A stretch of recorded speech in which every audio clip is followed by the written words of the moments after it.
Hello aspirants.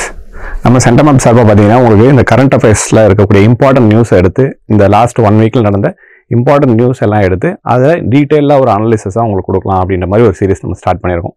So இந்த every week பார்த்தீங்கன்னா உங்களுக்கு இந்த சாட்டர்டே சண்டே இந்த 2 நாளில் வந்துட்டு இந்த வீக்கில் அதாவது லாஸ்ட் வீக்கில் மண்டே டு ஃப்ரைடே வரைக்கும் சாட்டர்டே வரைக்கும் அந்த நியூஸ் எல்லாமே எடுத்து அதில் எது வந்து ஒரு ஆஸ்பிரண்ட் பாயிண்ட் ஆஃப் வியூவில் ஒரு யூபிஎஸ்சி படிக்கிறவங்க ஒரு டிஎன்பிஎஸ்சி படிக்கிறவங்களுக்கு நமக்கு என்ன வந்து தேவை ரொம்ப இம்பார்ட்டன்ட். ஸோ அந்த நியூஸ்க்குள்ளே நம்ம எந்தெந்த விஷயத்தில் நம்ம எடுத்துக்கணும், அதோட பேக்ரவுண்ட் என்ன, இந்த இது ஏன் நடக்குது, இல்லை அதில் இருக்கக்கூடிய ஒரு சில டெர்மினாலஜிஸ் ஏதாவது கொடுத்துருக்காங்கன்னா அதோட டெஃபினேஷன் என்ன, அதில் என்ன சொல்ல வராங்க. ஸோ இந்த மாதிரி இன் அண்ட் அவுட் எல்லாத்தையுமே நம்ம டீட்டெயிலாக இந்த வீடியோஸில் வந்து நம்ம டிஸ்கஸ் பண்ண போகிறோம். ஸோ அப்படி இந்த வகையில் இந்த ஜனவரி 4th வீக்கோட கரண்ட் அஃபேர்ஸ்னு எடுத்துக்கிட்டோம் அப்படின்னா இந்த ஹிந்து நியூஸ் பேப்பரை பொறுத்த வரைக்கும் பார்த்தீங்கன்னா ரொம்ப இம்பார்ட்டண்டான ஒரு நியூஸ் என்ன அப்படின்னு பார்த்தீங்கன்னா யூஎஸ் பிரசிடெண்ட்டை வந்து ட்ரம்ப் எலெக்ட் ஆனதுக்கப்புறம் அவர் செஞ்சுக்கிட்டு இருக்க வந்து ஒரு எக்ஸிக்யூட்டிவ் ஆர்டர்ஸ் இல்லை அவர் கொடுக்குற ஒரு டிசிஷன்ஸ் அதெல்லாம் எப்படி வந்து குளோபல் இம்பாக்ட் பண்ணுது அப்படின்னு தான் பார்க்க போகிறோம்.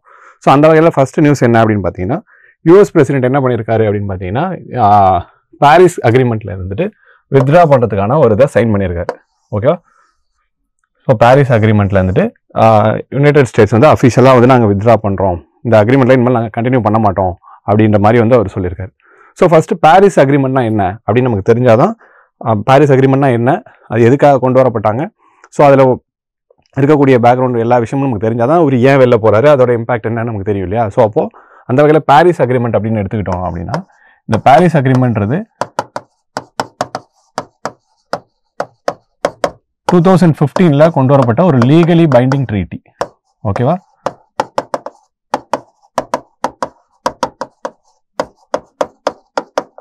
ஸோ லீகலி பைண்டிங் அப்படின்ற போது இந்த பாரிஸ் அக்ரிமெண்ட் எதுக்காக கொண்டு வந்தாங்க அப்படின்னு பார்த்தீங்கன்னா ஒரு கிளைமேட் சேஞ்சுக்காக. ஸோ நம்ம எல்லாருக்குமே தெரியும் காலநிலைகள்லாம் எப்படி மாறிட்டு இருக்கு, இந்த கிளைமேட்லாம் எப்படி சேஞ்ச் ஆகிட்டு இருக்குன்னு. ஸோ அந்த கிளைமேட் சேஞ்சை வந்து தடுக்கிறதுக்காக என்ன பண்ணாங்க, ஒரு 194 கண்ட்ரிஸ் சேர்ந்து என்ன பண்ணுறாங்க, இந்த பாரிஸ் அக்ரிமெண்ட் அப்படின்னு சொல்லிட்டு ஒன்று சைன் பண்ணுறாங்க. ஸோ இதில் வந்துட்டு நம்ம அதில் அவங்க சொல்லக்கூடிய விஷயங்கள் எல்லாமே லீகலி பைண்டிங், அதில் இருக்கக்கூடிய மெம்பர்ஸ் எல்லாமே ஃபாலோ பண்ணி தான் ஆகணும். ஸோ அந்த மாதிரி ஒரு லீகலி பைண்டிங் ட்ரீட்டியாக தான் பாரிஸ் அக்ரிமெண்ட் 2015 ஒரு 194 மெம்பர்ஸோட வந்து இது வந்து ஸ்டார்ட் பண்ணப்பட்டது, மெம்பர் கண்ட்ரிஸோட. ஓகேவா? ஸோ இந்த 194 மெம்பர் கண்ட்ரிஸ் இது பண்ணாங்க. ஸோ இதுக்கு ஒரு ப்ரீகர்சர் அப்படின்னு பார்த்தோம்னா இந்த பாரிஸ் அக்ரிமெண்ட் தான் ஃபஸ்ட்டு ஒரு இதா அப்படின்னு நம்ம பார்த்தோம்னா அதுதான் இல்லை. பாரிஸ் அக்ரிமெண்ட்டுக்கு முன்னாடியே பார்த்தீங்கன்னா கியோட்டோ புரோட்டோகால் அப்படின்னு சொல்லிட்டு ஒரு இது இருந்துச்சு.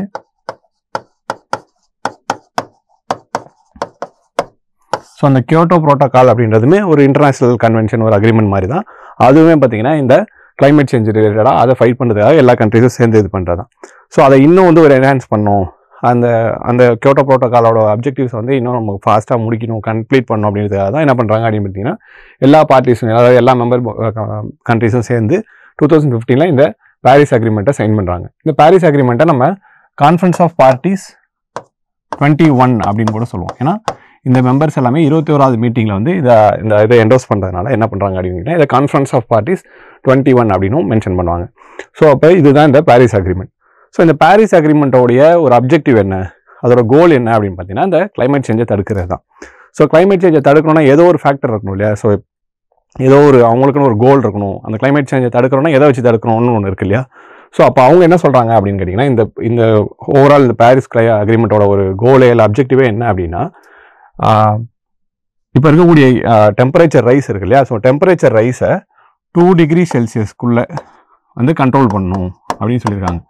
ஸோ 2 டிகிரி செல்சியஸ்க்குள்ளே கண்ட்ரோல் பண்ணோம்னா எந்த லெவல்லேருந்து 2 டிகிரிக்குள்ளே கொண்டு வரணும் அப்படின்னா ப்ரீ இண்டஸ்ட்ரியல் லெவல்ஸ்.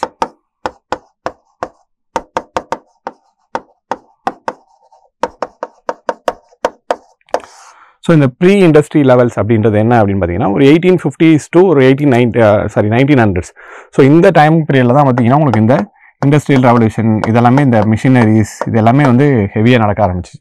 ஸோ இந்த டைம் பீரியடில் என்ன டெம்பரேச்சர் இருந்துச்சோ அதை விட இப்போ ஒரு 2 டிகிரியை தாண்டி போயிடக்கூடாது அப்படின்ற ஒரு கோலை தான் வந்து வச்சுக்கிறாங்க. ப்ரிஃபரபிளி 1.5 டிகிரி செல்சியஸாக இருந்தால் இன்னும் பெட்ரு.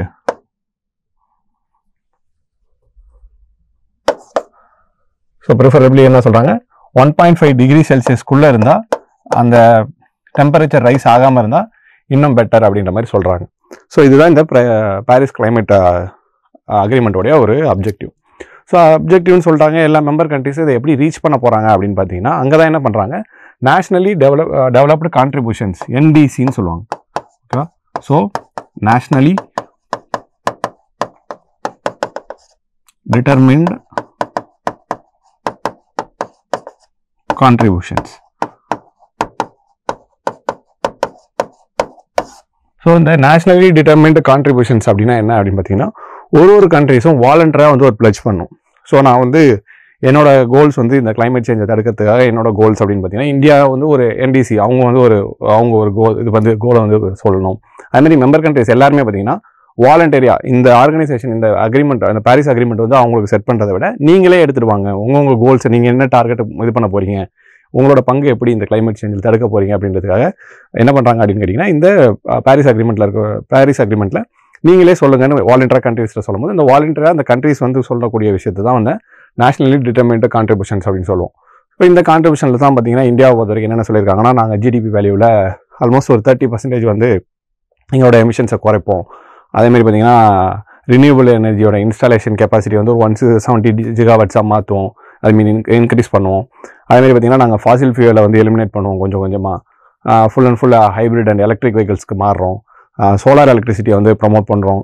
ஸோ இந்த மாதிரி நிறைய விஷயம் வந்து இந்தியா வந்து ப்ளச் பண்ணியிருக்காங்க. ஸோ அதை நோக்கி தான் பார்த்தீங்கன்னா நம்மளுடைய ஸ்கீம்ஸ் எல்லாமே இந்த பாரிஸ் கிளைமேட் சேஞ்ச் வந்து நம்ம கொடுத்துருக்க அந்த நேஷனல் டிட்டர்மின்ட் கான்ட்ரிபியூஷன்ஸ் இருக்கு இல்லையா என்டிசி, ஸோ இதை வந்து நம்ம காப்பாற்றணும், அதை வந்து நம்ம சொன்ன வாக்கு காப்பாற்றணுன்ற மாதிரி தான். ஸோ அதுக்காக தான் என்ன பண்ணுறாங்க அப்படின்னு கேட்டிங்கன்னா நம்ம சைடில் கவர்மெண்ட்டுமே நிறைய விஷயம் பண்ணுறாங்க. ஸோ இதை மாதிரி ஒரு கண்ட்ரிஸும் அவங்கவுங்க கொடுத்துருவாங்க. ஸோ இதில் இன்னொரு விஷயம் என்ன இருக்குது அப்படின்னு பார்த்தீங்கன்னா கார்பன் கிரெடிட். ஸோ இன்னொரு என்ன மெயினாக அப்படின்னு பார்த்தீங்கன்னா கார்பன் கிரெடிட். ஏன்னா உங்களுக்கு இந்த கிளைமேட் சேஞ்சு இந்த டெம்பரேச்சர் ரைஸ் இது எல்லாத்துக்கும் முக்கியமான ரீசனே என்னது, இந்த கார்பன் எமிஷன்ஸ் தான் இல்லையா. அதாவது green house case emissions, carbon di oxide, carbon monoxide, இந்த மாதிரி க்ரீன் ஹவுஸ் கேஸஸ் எமிஷன்ஸ் அதிகமாகிறதுனால தான் என்ன ஆகுது நமக்கு இந்த டெம்பரேச்சர் ரைஸுமே ஆகுது. ஸோ அப்போ இன்னொரு விஷயம் என்ன அப்படின்னு பார்த்தீங்கன்னா இந்த கார்பன் கிரெடிட்ன்றக்கூடிய ஒரு விஷயம். ஸோ ஒரு கண்ட்ரியும் அவங்க எவ்வளோ கார்பன்ஸ் ப்ரொடியூஸ் பண்ணுறாங்க அப்படின்றதையுமே இவங்க ட்ராக் பண்ணுவாங்க இந்த பாரிஸ் அக்ரிமெண்ட் மூலமா. ஸோ இப்போ எந்தெந்த கண்ட்ரீஸ்லாம் அவங்க சொல்லியிருக்க டார்கெட்டை வந்து ரீச் பண்ணுறாங்க, அச்சீவ் பண்ணுறாங்களோ அவங்க எல்லாருமே பார்த்தீங்கன்னா இந்த இதுக்குள்ளே வந்துருவாங்க. யாரெல்லாம் வந்து அதை அச்சீவ் பண்ண முடியல அப்படின்னா அவங்க என்ன பண்ணணும் அப்படின்னா யாரெல்லாம் இந்த கார்பன் கிரெடிட்டை வந்து இப்போ ஃபார் எக்ஸாம்பிள் வந்து இந்தியா 100 சொல்லியிருக்காங்க, 80 தான் 100 டன்ஸ்னு வச்சுக்கோங்க, ஃபார் எக்ஸாம்பிள் தான் சொல்கிறேன், ஒரு 100 டன்ஸ் தான் கார்பன் தான் வந்து நாங்கள் இந்த இயரில் ப்ரொடியூஸ் பண்ணுவோம் அப்படின்னு சொல்லியிருக்காங்கன்னா இந்தியா வந்து ஒரு 80 தான் ப்ரொடியூஸ் பண்ணியிருக்காங்கன்னா இந்தியாவோட கார்பன் கிரெடிட்னு பார்த்தீங்கன்னா ஒரு 20 டன்ஸ் எக்ஸ்ட்ரா இருக்கும். ஸோ எந்தெந்த கண்ட்ரீஸ்லாம் அதிகமாக ப்ரொடியூஸ் பண்ணுறாங்க, இப்போ ஃபார் எக்ஸாம்பிள் யூஎஸ்க்கும் அதே 100 சொல்லியிருக்காங்க, ஆனால் யூஎஸ் வந்து ஒரு 120 போயிட்டாங்க, 120 மேலே வந்து அவங்களோட டன்ஸ் வந்து ப்ரொடக்ஷன் ஆகிடுச்சு, கார்பன் எமிஷன் ஆகிடுச்சு அப்படின்னா இந்தியா கிட்டேருந்து அவங்க இந்த எக்ஸஸ் 20 வாங்கிக்கலாம். ஸோ இந்த மாதிரி ஒரு மெக்கானிசம் வந்து கொண்டு வராங்க. ஸோ இது மூலயமா என்ன ஆகும் அப்படின்னு கேட்டிங்கன்னா developing countries and under developed countries எல்லாமே அவங்களோட கார்பன் கிரெடிட்ஸை விற்று அவங்க வந்து அவங்களோட கிளைமேட் சேஞ்ச் ஃபைட்டுக்கு வந்து ஃபண்டிங் எடுத்துக்கலாம். அதே மாதிரி இதில் ப்ராப்ளமாக இருக்கக்கூடிய ஒரு கிளாஸ் அப்படின்னா என்ன அப்படின்னு பார்த்தீங்கன்னா இதில் வந்து டெவலப்பிங் கண்ட்ரீஸ், டெவலப்டு கண்ட்ரீஸ் அப்படின்னு சொல்லிட்டு ரெண்டாக பிரிக்கிறாங்க. அனெக்ஸ் ஏ ஸ்டேட்ஸ், அனெக்ஸ் பி ஸ்டேட்ஸ், எல்லாமே கியோட்டோ ப்ரோட்டோகால்லே பிரிச்சுட்டாங்க. அது அப்படியே எங்கேயுமே ஃபாலோ ஆகுது. ஸோ நீங்கள் வந்து அஃபிஷியலாக அதை என்டோஸ் பண்ணலாம் கூட இந்தியா, சைனா மாதிரி டெவலப்பிங் நேஷன்ஸ்லாம் என்ன சொல்கிறாங்கன்னா இதை வந்து நமக்கு எடுத்துகிட்டு தான் போகணும் அப்படின்றாங்க. ஸோ இங்கே என்ன பண்ணுறாங்க, இங்கே தான் இன்னொரு இது என்ன ஆகுது அப்படின்னு பார்த்தீங்கன்னா இங்கே தான் ஒரு பிரச்சனையும் வருது. ஸோ டெவலப்டு கண்ட்ரிஸ் எல்லாருமே என்ன பண்ணணும் அப்படின்னு கேட்டிங்கன்னா ஃபண்டிங் நீங்கள் அதிகமாக கொடுக்கணும், டெவலப்பிங் கண்ட்ரிஸோட ஃபண்டிங் நீங்கள் அதிகமாக கொடுக்கணும், அதுமாரி உங்கள் கார்பன் எமிஷன்ஸை நீங்கள் கட் பண்ணணும், டிராஸ்டிக்காக கட் பண்ணணும். ஸோ இப்போ இதுலேயுமே இன்னொரு இது என்னென்னா இந்தியா, சைனா மாதிரி இருக்கக்கூடிய நாடுகள், வளர்ந்து வர நாடுகள்லாம் அவங்க எமிஷன்ஸை வந்து மற்ற டெவலப்டு கண்ட்ரிஸ் அளவுக்கு கட் பண்ண வேணாம், ஓரளவுக்கு நார்மலாக லிமிட் பண்ணாலே போதும் அப்படின்ற மாதிரி ஒரு லீனியன்சியுமே வந்து டெவலப்பிங் கண்ட்ரிஸ்க்கு கொடுக்குறாங்க. ஸோ இந்தியா, சைனா மாதிரி கண்ட்ரிஸ் எல்லாம் என்ன சொல்கிறாங்க இதுக்கு அப்படின்னு பார்த்தீங்கன்னா ஆமாம் நீங்கள் வரலாற்றுப்படி எடுத்து பார்த்தீங்கன்னா நீங்கள் ஆல்ரெடி இண்டஸ்ட்ரியலைஸ்டு நேஷன்ஸாக இருக்கக்கூடிய யூஎஸ்ஸாக இருக்கட்டும், இல்லை யூகேவாக இருக்கட்டும், ஜெர்மனியாக இருக்கட்டும், இந்த மாதிரி வெஸ்டர்ன் கண்ட்ரிஸ் எல்லாருமே நீங்கள் என்ன பண்ணிட்டீங்கன்னா இதுக்கு முன்னாடியே இந்த டெக்னாலஜியெல்லாம் யூஸ் பண்ணி நீங்கள் முன்னாடியே பொல்யூட் பண்ணிட்டீங்க. ஒரு 1850ஸ்லேருந்தே நீங்கள் இண்டஸ்ட்ரியல் ரெவல்யூஷன் அது இதுன்னு ஆரம்பித்து 2000 ஒரு 1980 2000 வரைக்கும் நீங்கள் எல்லாமே பொல்யூட் பண்ணிட்டீங்க. நாங்கள் எல்லாம் 2000க்கு அப்புறம் தான் வளரவே ஆரம்பிச்சிருக்கோம். இப்போ திடீர்னு அங்கேருந்து வந்துட்டு வந்து கிளைமேட் சேஞ்ச் நடக்குது, டெம்பரேச்சர் ரைஸ் ஆகுது, எல்லாம் ஸ்டாப் பண்ணுங்கள், எல்லாருமே ஈக்குவலாக நீங்கள் கான்ட்ரிபியூட் பண்ணணும், இல்லை ஈக்குவலாக எல்லாருமே எமிஷன்ஸை கட் பண்ணால் எப்படி, நாங்கள் இப்போ தான் டெவலப்பே ஆக ஆரம்பிச்சிருக்கோம் அப்படின்றதுக்கப்புறம் தான் மெம்பர் கண்ட்ரிஸ் எல்லாமே பேசி சரி ஓகே அப்படின்னு சொல்லிட்டாங்க. பட் இந்த கிளாஸ் தான் பார்த்தீங்கன்னா டெவலப்டு கண்ட்ரிஸ் எல்லாத்துக்குமே ஒரு பெரிய இதாகவே ஷாக்காக இருந்துச்சு. ஏன்னா அவங்க எல்லாரும் என்ன பண்ணணும், அவங்க வாலண்டரி கான்ட்ரிபியூஷன்ஸ் அதிகமாகவும் பண்ணணும், அதே மாதிரி இந்த டெவலப்பிங் நேஷன்ஸ் எல்லாம் இருக்காங்க இல்லையா, ஸோ அவங்களோட எமிஷனை கண்ட்ரோல் பண்ணுறதுக்கு யார் வந்து ஹெல்ப் பண்ணணும் அப்படின்னு பார்த்தீங்கன்னா இந்த டெவலப்டு நேஷன்ஸ் தான் ஹெல்ப் பண்ணணும் அப்படின்ற மாதிரி ஒரு இது வச்சுட்டாங்க. ஸோ இதுதான் வந்து இந்த யூஎஸ் இந்த மாதிரி டெவலப்டு நேஷன்ஸ் எல்லாருக்குமே ஒரு பிரச்சனையாகவே இருந்துச்சு. அதே மாதிரி இந்த நம்ம வந்து எமிஷன் இதில் பார்த்தோம் அப்படின்னு பார்த்தீங்கன்னா இப்போதைக்கு ஆஸ் ஆஃப் நவ் பார்த்தீங்கன்னா சைனா தான் வந்து லார்ஜஸ்ட் எமிட்டராக இருக்காங்க இப்போதைக்கு. செகண்ட் லார்ஜஸ்ட் யார் அப்படின்னு பார்த்தீங்கன்னா யூஎஸ்.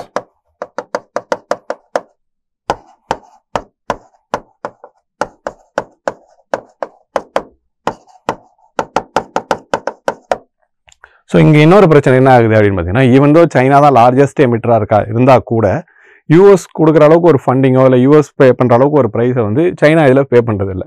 ஈவன் தோ அவங்க வந்து ஒரு லார்ஜஸ்ட் எமிட்டராக இருந்தால் கூட. ஏன்னா அதுக்கு தான் நமக்கு அந்த கிளாஸ் இருக்கு இல்லையா, டெவலப்பிங் கண்ட்ரிஸ், டெவலப்டு எக்கனாமிக்ஸ் அப்படின்னு பிரிச்சிருக்காங்க இல்லையா. ஸோ அதனால் யூஎஸ் வந்து அதிகமாக பே பண்ணுறாங்க. ஸோ இந்த இதெல்லாம் கன்சிடர் பண்ணி தான் என்ன பண்ணுறாங்க அப்படின்னு கேட்டிங்கன்னா, யூஎஸ் இதை விட்டு வெளில வரணும் அப்படின்னு சொல்லிட்டு 2020 வந்து அவங்க யூஎஸ் வந்து ஃபஸ்ட் டைம் வெளில போகிறாங்க இந்த பாரிஸ் அக்ரிமெண்ட்டை விட்டு. சேம் ட்ரம்ப் அட்மினிஸ்ட்ரேஷன் டைமில் என்ன சொல்கிறாங்க அப்படின்னா, நாங்கள் வந்து இதை விட்டு வெளில போகிறோம் அப்படின்னு சொல்கிறாங்க. ஸோ அந்த 2020 தான் எல்லா கண்ட்ரீஸுமே தங்களோட NDCs சப்ளை இது பண்ணுறாங்க, போய் ப்ரொப்போஸ் பண்ணுறாங்க. நாங்கள் எல்லாம் அடுத்த நெக்ஸ்ட் 5 இயர்ஸில் 2021 to 2025 வரைக்கும் இந்த 5 வருஷத்தில் நாங்கள் இந்த டார்கெட்லாம் வச்சுருக்கோம் அப்படின்னு ப்ரொப்போஸ் பண்ணும்போது ட்ரம்ப் அட்மினிஸ்ட்ரேஷன் மட்டும் என்ன பண்ணுறாங்க, இல்லை நாங்கள் வந்து பாரிஸ் அக்ரிமெண்ட் விட்டு வெளில போகிறோம் அப்படின்னு சொல்லி ஃபஸ்ட்டு முடிவு எடுத்துறாங்க. அதுக்கப்புறம் வந்து பார்த்தீங்கன்னா அங்கே யூஎஸ்ல நடந்த எலெக்ஷன் ரிசல்ட்ஸ், ரிவர்சஸ் இதெல்லாம் நடக்கிறது மூலமாக என்ன ஆயிடுச்சு அப்படிங்கிறீங்கன்னா, ட்ரம்ப் அட்மினிஸ்ட்ரேஷன் மாறி ஜோ பைடனோட அட்மினிஸ்ட்ரேஷன் வந்துட்டாங்க. அவங்க என்ன பண்ணுறாங்க அப்படின்னு கேட்டிங்கன்னா, இல்லை நாங்கள் வெளில போல, நாங்கள் வந்து பாரிஸ் அக்ரிமெண்ட்லேயே இருக்கோம், நாங்களும் வந்து இந்த கிளைமேட் சேஞ்சுக்காக எதாவது பண்ணணும் அப்படின்னு சொல்லிட்டு அவங்க இந்த இதிலே வெயிட் பண்ணிட்டாங்க. பட் அடுத்த ஒரு 4 இயர்ஸ்க்கு அப்புறம் மறுபடியும் ட்ரம்ப் வந்ததுக்கப்புறம் என்ன பண்ணுறாருன்னு கேட்டிங்கன்னா, சேம் அகைன் நாங்கள் இதெல்லாம் எங்களால் இது பண்ண முடியாது, அந்த பாரிஸ் அக்ரிமெண்ட் விட்டு நாங்கள் வெளில போகிறோம் அப்படின்னு சொல்லிட்டு ஒரு எக்ஸிக்யூட்டிவ் ஆர்டரில் சைன் பண்ணிடுறாரு. ஓகே. ஸோ இப்போ இதுலேருந்து என்ன பண்ணுறாரு அப்படின்னு கேட்டிங்கன்னா, second time, already first time ஒரு வாட்டி பண்ணிட்டாரு. இப்போ அதுக்கப்புறம் ஜோ பைடன் உள்ளே வந்ததுனால இப்போ மறுபடியும் என்ன பண்ணுறாரு அப்படின்னு கேட்டிங்கன்னா, செகண்ட் டைம் இதை விட்டு வெளில போகிறாரு. இதுக்கு அவங்க என்ன ரீசன் சொல்கிறாங்க அப்படின்னு பார்த்தீங்கன்னா, எங்களுக்குமே பார்த்தீங்கன்னா ஒரு வந்து நேஷனல் எனர்ஜி எமர்ஜென்சி இருக்குது அப்படின்ற மாதிரி சொல்கிறார். ஸோ எங்களுக்குமே வந்து எனர்ஜி தேவைப்படுது, நாங்கள் வந்து எங்கள் எமிஷன்ஸ்லாம் ஃபுல்லாக கட் பண்ணிகிட்டே போயிட்டு இருந்தால் எங்களோட எனர்ஜி ரெக்குயர்மெண்ட்ஸை நாங்கள் எப்படி வந்து இது பண்ணுறது அப்படின்ற மாதிரி ஒரு இது சொல்கிறார். ஸோ இது வந்து இந்த காரணமாக காட்டி என்ன பண்ணுறாரு அப்படின்னு கேட்டிங்கன்னா, இவர் வந்து இதுலேருந்து வெளில வர்றாரு. அதே மாதிரி இன்னொரு விஷயம் என்ன அப்படின்னு பார்த்தீங்கன்னா, எலக்ட்ரிக் வெஹிக்கிள் மேண்டேட்டையுமே இவங்க வந்து நாங்கள் ஃபாலோ பண்ண போகிறது இல்லை அப்படின்ற மாதிரி சொல்லிட்டார். அதே மாதிரி என்ன சொல்கிறாரு அப்படின்னா, இது இமீடியட்டாக இருக்காது, ஒரு 1 இயர் ப்ராசஸ் ஆகும். 1 இயர் ஒரு இந்த அக்ரிமெண்ட் வந்து நாங்கள் வெளில போகிறதுக்கு வந்து நடக்கும், ஃபார்மலாக வெளில போகிறதுக்கு. பட் வந்து யூஎஸ்எஸ் எக்ஸிட்டிங் அப்படின்ற மாதிரி சொல்லிடுறாரு. அதே மாதிரி இன்னொன்று என்ன சொல்கிறாரு அப்படின்னு கேட்டிங்கன்னா, நாங்கள் இது பண்ணுறது மட்டும் இல்லாமல் ஒரு ட்ரில்லிங் அங்கே அவங்க கண்ட்ரீஸ் நடக்கக்கூடிய இந்த ஃபாசில் ஃபியூல்ஸ் இந்த மாதிரி ட்ரில்லிங் எல்லாத்தையுமே நாங்கள் இன்னும் எக்ஸ்பேண்ட் பண்ண போகிறோம். ஏன்னா எங்களோட இது வந்து பார்த்திங்கன்னா, எங்களோட எக்கனாமியில் வந்து எனர்ஜி டெஃபிஷியன்சின்றது அதிகமாக இருக்குது, எங்களுக்கு எனர்ஜி தேவை. ஸோ நாங்கள் இதெல்லாம் எக்ஸ்பேண்ட் பண்ண போகிறோம், பாரிஸ் அக்ரிமெண்ட்டில் சொல்கிறதெல்லாம் எங்களால் ஃபாலோ பண்ண முடியாது அப்படின்ற மாதிரி சொல்லி ஒரு வெளியும் போகிறாரு. ஸோ இதனால் என்ன பிரச்சனை அப்படின்னு பார்த்தோம் அப்படின்னா, இது என்ன இம்பாக்ட் கொடுக்கும், இப்போ யூஎஸ் வெளில போகிறதுனால என்ன இம்பாக்ட் கொடுக்கும் அப்படின்னு பார்த்தோம்னா, இந்த பாரிஸ் கிளைமேட் அக்ரிமெண்ட்டில் லார்ஜஸ்ட் ஃபண்டர் இல்லை யார் லார்ஜஸ்ட் கான்ட்ரிபியூட் பண்ணுறா அப்படின்னு பார்த்தீங்கன்னா யூஎஸ் தான். ஸோ யூஎஸ் வெளில போகிறப்ப என்ன ஆகும் அப்படின்னு கேட்டிங்கன்னா, இந்த பாரிஸ் அக்ரிமெண்ட்டே வந்து ஒரு மீனிங்லெஸ்ஸாக போகிறதுக்கான சான்சஸ் இருக்குது. அதே மாதிரி மற்ற கண்ட்ரீஸும் இவங்கள ஃபாலோ பண்ணி ஓகே யூஎஸ் போயிட்டாங்க, ஸோ நாங்களும் போகிறோம் அப்படின்னு சொல்லிட்டு மற்ற எமிட்டர்ஸுமே வெளில போக ஆரம்பிச்சாங்க அப்படின்னா, இந்த கிளைமேட் சேஞ்ச் அப்படின்றது ஒரு கேள்விக்குறியான ஒரு இதாக போயிடும் அதை ஸ்டாப் பண்ணுறதுக்கு. ஸோ ஆல்ரெடி பார்த்தீங்கன்னா இந்த ப்ரீ இண்டஸ்ட்ரியல் லெவல்ஸ் அப்படி 2 டிகிரிக்குள்ளே வச்சு நம்ம கண்ட்ரோல் பண்ணோம் அப்படின்னு நம்ம வந்து பிளான் பண்ணியிருந்தாங்க சயின்டிஸ்ட், அந்த என்வரான்மெண்டலிஸ்ட், எல்லா கண்ட்ரீஸும் சேர்ந்து யூஎன் இந்த மாதிரி எல்லா ஆர்கனைசேஷனும் சேர்ந்து அதை பிளான் பண்ணியிருந்தாங்க. பட் அன்ஃபார்ச்சுனேட்லி என்ன ஆயிடுச்சு, 2024, 2024, 25 இந்த இதில் டைமில் என்ன ஆயிடுச்சு அப்படின்னு கேட்டிங்கன்னா, நம்ம ப்ரீ இண்டஸ்ட்ரியல் லெவல்ஸ்லேருந்து 2 டிகிரி செல்சியஸை தாண்டிட்டோம் அப்படின்ற ஒரு ரிப்போர்ட்டுமே ரீசெண்டாக வந்து நம்மளோட நியூஸ் பேப்பரில் படிச்சிருக்கோம். ஸோ அதுவுமே வர ஆரம்பிச்சிட்டு. ஸோ இந்த நிலையில் இப்போ யூஎஸும் வெளில போகிறாங்க, செகண்ட் லார்ஜஸ்ட் எமிட்டருமே வெளில போகிறாங்க, அதுமாதிரி லார்ஜஸ்ட் ஃபண்டரே வெளில போகிறாங்க அப்படின்னும் போது இது ஒரு மீனிங்லெஸ்ஸாக போகிறதுக்கான சான்சஸ் இருக்குது. ஸோ நம்மளுடைய என்வரான்மெண்ட் அண்ட் ஈக்காலஜியில் எஸ்பெஷலி பொல்யூஷன் அந்த கன்வென்ஷன்ஸ் இந்த பேஸில் இன்டர்நேஷ்னல் கன்வென்ஷன்ஸ் பேஸில் உள்ளக்கூடிய வெரி இம்பார்ட்டன்ட் டாபிக் தான் இந்த பாரிஸ் அக்ரிமெண்ட் அப்படின்றது. ஸோ இதுலேருந்து ஒரு கரண்ட் அஃபேர்ஸ் வந்திருக்கு அப்படிங்கும்போது இது நமக்கு இந்த வருஷம் ப்ரிலிம்ஸ்க்கோ இன்னும் உங்களோட எந்த எக்ஸாம் எழுதினாலும் இதுக்கு வந்து ஒரு ரொம்ப இம்பார்ட்டண்டான ஒரு பீஸ் ஆஃப் இன்ஃபர்மேஷனாக தான் இருக்கும். So kindly have a note. So இதுதான் இந்த ஓவரால் இந்த இஷ்யூ பற்றின ஒரு இது. இப்போ யூஎஸ் வெளில போகிறதுனால என்ன நடக்கும், பாரிஸ் அக்ரிமெண்ட்னா என்ன அப்படின்றத நம்ம டீட்டெயிலாக பார்த்துரும். ஸோ நெக்ஸ்ட்டு நம்ம இஷ்யூ என்ன பார்க்க போகிறோம் இந்த வீக்கில் வந்து இன்னொரு இம்பார்ட்டண்டான ஒரு இது என்ன அப்படின்னு பார்த்தீங்கன்னா, யூனிஃபார்ம் சிவில் கோட். ஓகேவா? ஸோ யூனிஃபார்ம் சிவில் கோட் நம்மளுடைய இந்தியன் பாலிட்டிக்குள்ளே வரக்கூடிய இந்திய அரசியலமைப்பு கூட கீழே வரக்கூடிய இந்த யூனிஃபார்ம் சிவில் கோட் அப்படின்றது தான். ஸோ இந்த நியூஸ் என்ன அப்படின்னு பார்த்தீங்கன்னா, உத்தரகாண்ட் என்ன பண்ணியிருக்காங்க அப்படின்னு கேட்டிங்கன்னா, யூசிசியை ஜனவரி எண்டுக்குள்ளே நாங்கள் வந்து இது பண்ணிவிடுவோம், இம்ப்ளிமெண்ட் பண்ணிவிடுவோம் அப்படின்ற மாதிரி சொல்லிட்டாங்க. ஆல்ரெடி நம்ம இந்த டேட்டா எடுத்து பார்க்குறோம், இந்த யூசிசி டேட்டா பார்க்குறோம் அப்படின்னா உத்தரகாண்ட் தான் என்ன பண்ணுறாங்க நாட்டிலேயே ஃபர்ஸ்ட் கண்ட்ரி எதுக்கு அப்படின்னு பார்த்தீங்கன்னா first state to implement UCC. So UCC அதாவது யூனிஃபார்ம் சிவில் கோடு அப்படின்ற ஒரு இதை இம்ப்ளிமெண்ட் பண்ணுறதுக்காக ஃபர்ஸ்ட் ஒரு பில்லை எந்த இது அசம்பிளி பாஸ் பண்ணிச்சு அப்படின்னு பார்த்தீங்கன்னா அதுவுமே உத்தரகாண்ட் தான். ஸோ அவங்க தான் என்ன பண்ண போகிறாங்க நாட்டிலே முதல்ல யூசிசியை இம்ப்ளிமெண்ட் பண்ணவும் போகிறாங்க. ஸோ ஆல்ரெடி கோவாவில் வந்து யூசிசின்ற ஒன்று இருக்குது, அதாவது யூனிஃபார்ம் சிவில் கோட்னு ஒன்று இருக்குது. பட் ஆனால் அது எப்படின்னு அப்படின்னா இந்த மாதிரி அந்த ஸ்டேட் லெஜிஸ்லேட்டிவ் அசம்பிளிலாம் ஒரு பில் பாஸ் பண்ணி அப்படி இல்லை. அதுக்கு முன்னாடி பார்த்தீங்கன்னா போர்ச்சுகீஸ் ரூல்ஸ்னு ஒன்று இருக்கும். ஸோ போர்ச்சுகீஸ் அந்த ரூல் பேஸ் பண்ணி தான் என்ன பண்ணுறாங்க அப்படின்னா கோவாவில் ஆல்மோஸ்ட் யூசிசி ஃபாலோ பண்ணுறாங்க. பட் ப்ராப்பராக இந்த மாதிரி ஒரு ஸ்டேட்டாக வந்து அவங்க பில் பாஸ் பண்ணி அதை இம்ப்ளிமெண்ட் பண்ணல. ஸோ அதனால் இந்தியாவில் ஃபர்ஸ்ட் ஸ்டேட் வந்து இந்த இம்ப்ளிமெண்ட் பண்ணுறது இந்த யூனிஃபார்ம் சிவில் கோடை யார் அப்படின்னு பார்த்தீங்கன்னா இந்த உத்தரகாண்ட் தான். ஸோ அப்போ யூனிஃபார்ம் சிவில் கோட்னா என்ன மெயினாக? ஸோ யூனிஃபார்ம் சிவில் கோட் அப்படின்றது நம்ம பார்த்துட்டோம். ஃபர்ஸ்ட் ஸ்டேட் வந்து உத்தரகாண்ட்னு பார்த்துட்டோம். இந்த யூனிஃபார்ம் சிவில் கோட் அப்படின்னா என்ன அப்படின்னு பார்த்தீங்கன்னா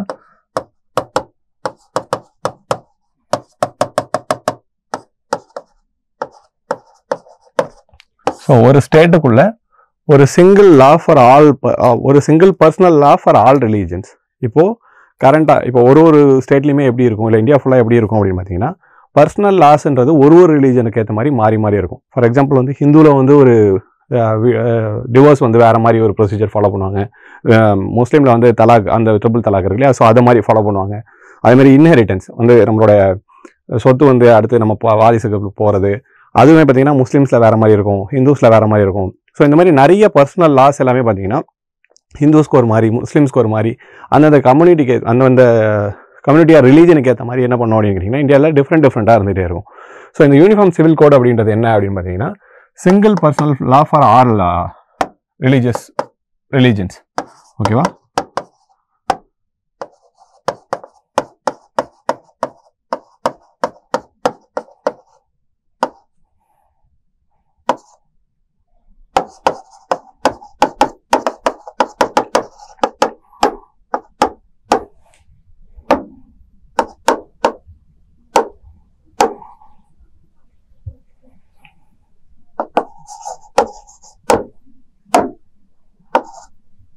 ஸோ ஒரே பர்சனல் லா தான் எல்லா ரிலீஜனுக்கும் ஒரே மாதிரி லா. ஸோ முஸ்லீமுக்கு தனி, ஹிந்துவுக்கு தனி, இந்த மேரேஜ், டிவோர்ஸு, ஸோ இந்த மாதிரி விஷயத்தெல்லாம் உங்களுக்கு தனித்தனியாக, அதாவது இன்ஹெரிட்டன்ஸ் லா, அந்த வந்து சொத்து அடுத்தது பசங்களுக்கு வாரிசுக்கு போகிறது, ஸோ இந்த மாதிரி விஷயம்லாம் தனித்தனியாக இல்லை, ஒரே மாதிரி தான். இந்த ஒரு ஸ்டேட்னா ஒரே மாதிரி தான் அப்படின்றது இந்தியா ஃபுல்லாக கொண்டு வரணும் அப்படின்றது தான் இந்த யூனிஃபார்ம் சிவில் கோடோட ஒரு அப்ஜெக்டிவ்.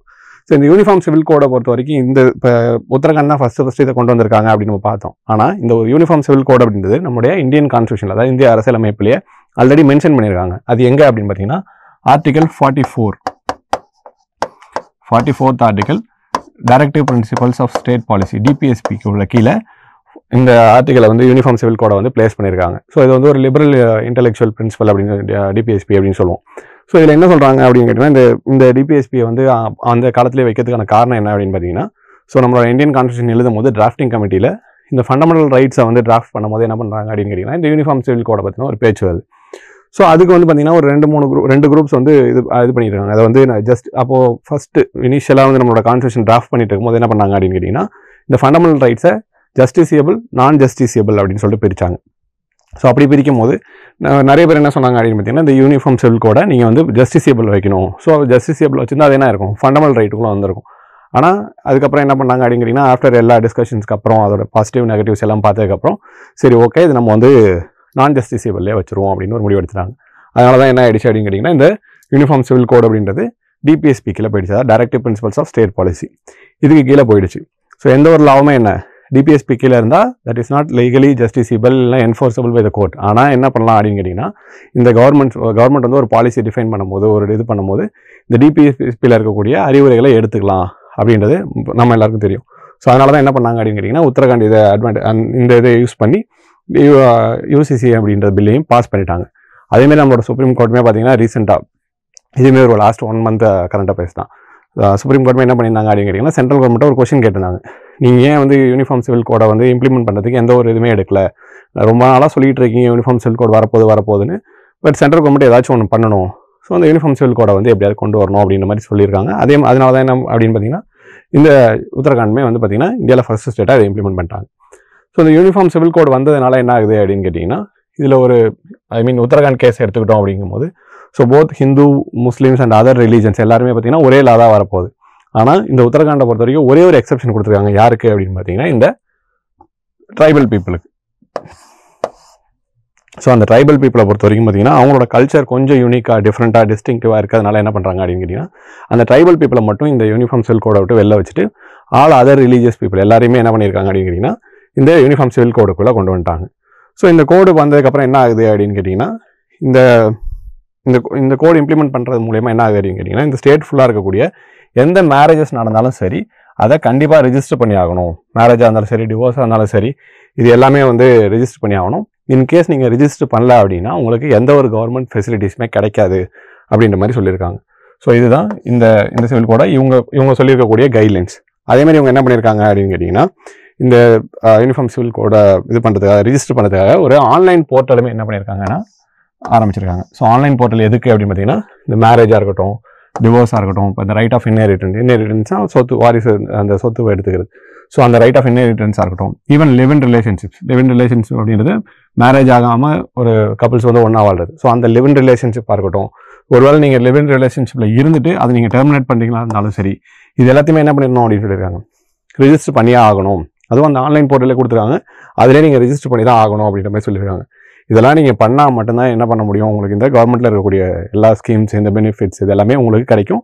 இல்லைனா இது எதுவுமே வந்து உங்களுக்கு கிடைக்காது அப்படின்ற மாதிரி சொல்லியிருக்காங்க. ஸோ அப்போது இது என்ன அப்படின்னு பார்த்தீங்கன்னா, ஃபஸ்ட்டு ஸ்டேட்டு இது எல்லாத்தையுமே வந்து கொண்டு வந்திருக்காங்க. இதில் இன்னொரு விஷயம் என்ன பார்க்கணும் அப்படின்னு பார்த்தீங்கன்னா, இதில் LGBTQ இந்த கம்யூனிட்டி இருக்கு இல்லையா, ஸோ இதை வந்து செட் பண்ணிட்டாங்க. அதை பற்றி இவங்க மென்ஷனே பண்ணல. அது ஒரு இம்பார்ட்டன்ட் இன்ஃபர்மேஷன். ஸோ அவங்கள பற்றி இவங்க எதுவுமே கண்டுக்கல. இவங்க என்ன பண்ணியிருக்காங்க, மேரேஜ், டிவோர்ஸ், அப்புறம் லிவ் இன் ரிலேஷன்ஷிப், அப்புறம் வந்து பார்த்தீங்கன்னா ரைட் ஆஃப் இன்ஹெரிட்டன்ஸ். ஸோ இந்த விஷயத்த எல்லாமே நீங்கள் என்ன பண்ணணும், இந்த ஆன்லைன் போர்ட்டலில் ரிஜிஸ்டர் பண்ணணும் அப்படின்ற மாதிரி சொல்லியிருக்காங்க. ஸோ இதுதான் இந்த நியூஸோட ரொம்ப இம்பார்ட்டண்டான ஒரு இது. அதேமாதிரி பார்த்தீங்கன்னா, இன்கேஸ் இந்த உத்தரகாண்டை பொறுத்த வரைக்கும் ஒரு ஹில்லி ரீஜன் இல்லையா, ஸோ நீங்கள் ஆன்லைன் ரிஜிஸ்ட்ரேஷன் அப்படின்னு போயிட்டு சொல்லிட்டீங்க. பட் ஒரு சில ஹில்லி ரீஜன்லாம் இருக்கும், அங்கெல்லாம் வந்து உங்களுக்கு நெட்வொர்க் கனெக்டிவிட்டி இன்னும் கொஞ்சம் போராக தான் இருக்கும் இல்லையா. ஸோ அந்த ரீஜனில் இருக்கவங்க என்ன பண்ணலாம் அப்படின்னு கேட்டிங்கன்னா, இந்த காமன் சர்வீஸ் சென்டர்ஸை யூஸ் பண்ணி நீங்கள் ரிஜிஸ்டர் பண்ணிக்கலாம் அப்படின்ற மாதிரி ஒரு கைட்லைனும் சொல்லியிருக்காங்க. ஓகேவா. ஸோ இதுதான் இந்த யூனிஃபார்ம் சிவில் கோடை பற்றின ரொம்ப இம்பார்ட்டண்டான இன்ஃபர்மேஷன். இது யூனிஃபார்ம் சிவில் கோட்னா என்ன, எல்லா ரிலீஜனுக்குமே ஒரே சிங்கிள் பர்சனல் லா, ஒருத்தவங்களுக்கும் தனித்தனியாக கிடையாது. இதுதான் மொதல் பாயிண்ட். அதுக்கப்புறம் பார்த்தீங்கன்னா, இந்தியாவிலேயே first state to implement uniform civil கோடை வந்து டிராஃப்ட் பில்லாக பாஸ் பண்ணி, ஒரு அசம்பிளியில் பாஸ் பண்ணி அதை இம்ப்ளிமெண்ட் பண்ண போகிற முதல் ஸ்டேட் யார் அப்படின்னு பார்த்தீங்கன்னா உத்தரகாண்ட். ஆல்ரெடி இதே மாதிரி ஒரு இது எங்கே எக்ஸிஸ்ட் ஆகிட்டு இருக்கு அப்படின்னு பார்த்தீங்கன்னா, கோவாவில் எக்ஸிஸ்ட் ஆகிட்டு இருக்கு. இந்த யூனிஃபார்ம் சிவில் கோட் அப்படின்றது எதில் கான்ஸ்டியூஷனில் எங்கே மென்ஷன் பண்ணியிருக்காங்க அப்படின்னு பார்த்தீங்கன்னா, article 44 directive principle of state policy இதுக்கு கீழே வந்து உங்களுக்கு மென்ஷன் பண்ணியிருக்காங்க. நம்மளோட கான்ஸ்டியூஷனில் மென்ஷன் பண்ணியிருக்காங்க. இதை வந்து நம்ம ஒரு லிபரல் இன்டெலெக்சுவல் பிரின்சிபல் அப்படின்னு சொல்லுவோம். ஏன்னா நம்மளோட டிபிஎஸ்பியை பொறுத்த வரைக்கும் நம்ம 3ஆக பிரிப்போம், காந்தியன், சோஷியலிஸ்ட், அதேமாதிரி பார்த்தீங்கன்னா லிபரல் இன்டெலெக்சுவல். ஸோ அந்த வகையில் இந்த 44th ஆர்டிகல் ஒரு லிபரல் இன்டெலெக்சுவல் பிரின்சிபலாக வந்து நம்ம இதில் இடம் பெற்றிருக்கு.